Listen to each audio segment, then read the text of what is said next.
వాళ్ళకు ఇష్టం వచ్చినట్టు ఇది స్క్రోలింగ్ తీసుకుంటూ పోయింది. అయితే వాళ్ళు కరాఖండి ఏం చెప్తున్నారంటే, మేము పార్టీ మారేది లేదు, మాకు కేసీఆర్ పెద్ద లీడరు, మాకు కేసీఆర్ దిక్కు, మాకు పిలిచి టికెట్ ఇచ్చారు, ఒక్కొక్కసారి కాదు 3 సార్లు గెలిచిన వాళ్ళం ఉన్నాం మేము, మాకు ఎటువంటి పార్టీ మారే ఆలోచన లేదు, మేము ఖచ్చితంగా ఏదైతే ఉందో మా నియోజకవర్గ అభివృద్ధి కోసం మాత్రమే మేము వెళ్ళినాం తప్ప పార్టీ మారే యోచన కానీ స్థితి కానీ మాకు లేదని చెప్పేసి వాళ్ళు కరాఖంగా చెప్తున్నటువంటి చూస్తా ఉన్నాం. పార్టీ ప్రాణం ఉన్నంత వరకు భారతలోనే కేసీఆర్ మా నేత, ప్రోటోకాల్ కోసమే సీఎంను కలిశాం. బీఆర్ఎస్ ఎమ్మెల్యేలు సునీత లక్ష్మారెడ్డి, కొత్త ప్రభాకర్ రెడ్డి, మాణిక్రావు, గుడేం మణిపాల్ రెడ్డి. అంటే ప్రోటోకాల్ గెలవని వాళ్ళు కూడా ప్రోటోకాల్ ఇవ్వడం లేదంట. వాళ్ళ యొక్క పార్టీ మరియు అధికారులను కలుసుకొని ఈ ఎమ్మెల్యేలకు ప్రోటోకాల్ ఇవ్వకపోవడం చాలా సిగ్గుచేటని నేను భావిస్తా ఉన్నాను. ఎందుకంటే తెలంగాణ రాష్ట్రంలో మనం కొట్లాడి తెచ్చుకున్న రాష్ట్రంలో అనేక డెవలపింగ్ కోసం మనం తెచ్చుకున్నాం. కానీ ఇట్లాంటి ప్రోటోకాల్ లేకపోవడం వలన అధికారులను గుప్పెట్లో పెట్టుకొని కొన్ని గెలిచిన వాళ్ళని దూరం చేసినటువంటి సందర్భంలో స్థానిక ప్రజలు వాళ్ళ ఆలోచన ఏ విధంగా ఉన్నదంటే, గెలవని వారికి గెలిచిన వారికి తేడా లేకుండా పోతూ ఉంటుంది. ఎందుకంటే వేల మంది ప్రజలు ఓట్లేస్తే గెలిచినటువంటి ఒక క్యాండిడేట్ ప్రోటోకాల్ విషయంలో కానీ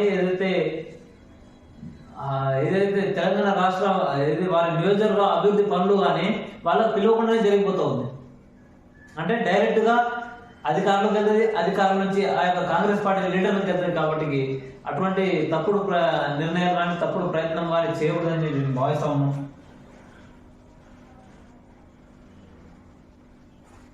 సర్వే సానుకూలమేనంట. ఓట్ల తేడా శాతం పెరుగుతుంది. అసెంబ్లీ ఎన్నికల్లో 1.8% తేడా, లోక్సభ ఎన్నికల్లో 7% పైగా పెరగవచ్చు. మెజారిటీ స్థానాలు కాంగ్రెస్ కి. గత ప్రభుత్వం అవినీతిపై ప్రజల్లో చర్చ. 50 రోజుల పాలనపై జనం సంతృప్తికరం. సర్వే ఫలితాలను సీఎం రేవంత్ కు వివరించిన వ్యూహకర్త సునీల్ కనుగోలు. అంటే కాంగ్రెస్ కు అనుకూలంగానే ఉన్నారు. కాంగ్రెస్ అంతా చేసింది. కాంగ్రెస్ రైతు బంధు టక అకౌంట్లో వేసేసింది. కాంగ్రెస్ 6 గ్యారెంటీలు ప్రజలకు వెళ్ళిపోయినాయిగా. ఎక్కడ కూడా లేదు, ఇక ఏ సమస్య లేదు తెలంగాణ రాష్ట్రంలో. ఇక ఈ ఓట్ల శాతం కూడా పెరిగిపోయిందని చెప్పేసి ఉన్నారంట. ఈ సర్వే ఎక్కడ నుంచి వచ్చింది? అసలు ఈ సర్వే ఎవరు చేశారు? ఈ పత్రిక ఎవరిది? 6 IAS ల బదిలీ ఉత్తర్వులు జారీ చేసిన CS శాంతి కుమారి.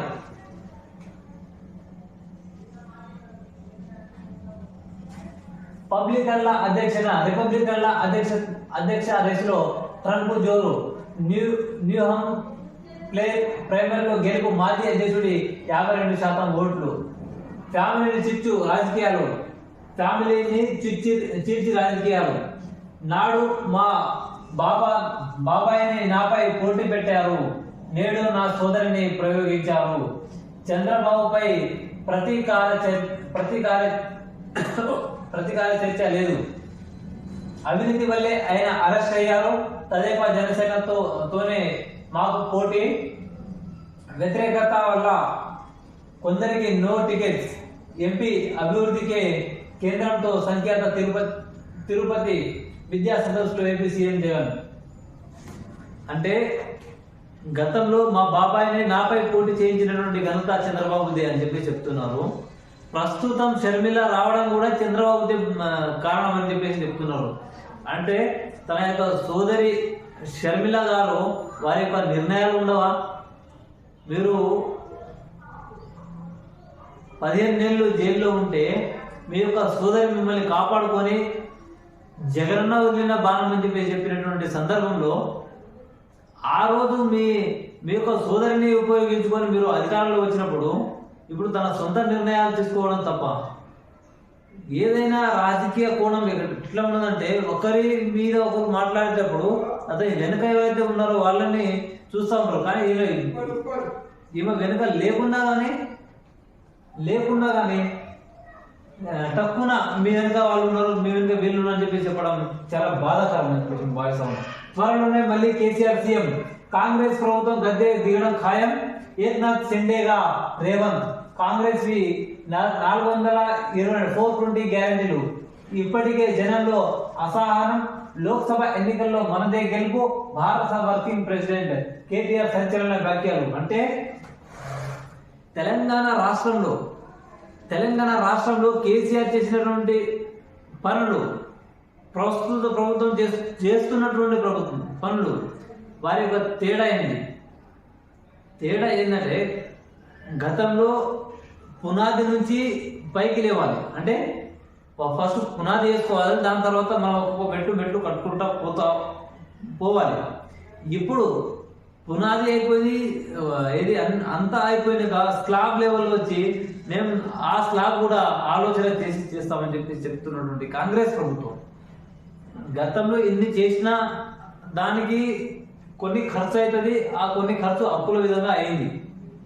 కానీ ప్రజెంట్ ఆ అప్పులు ఎక్కువ ఉన్నాయని చెప్పేసి దాన్ని సమకూర్చుకునేందుకు మేము మా ప్రయత్నం చేస్తున్నాం అని చెప్పేసి చెప్తున్నటువంటి కాంగ్రెస్ ప్రభుత్వం వీరి మధ్య డిఫరెంట్ ఎంతో స్వల్ప తేడా ఏంటంటే మేము అభివృద్ధి చేస్తాం, మేము అభివృద్ధి చేసినాం. ఆ రెండు విషయాల్లో తెలంగాణ రాష్ట్ర ప్రభుత్వం నడుస్తూ ఉంది. అదేవిధంగా కేటీఆర్ తోనే భారత నాశనం. అంటే కేటీఆర్ నిన్న ఒక మాట మాట్లాడారు,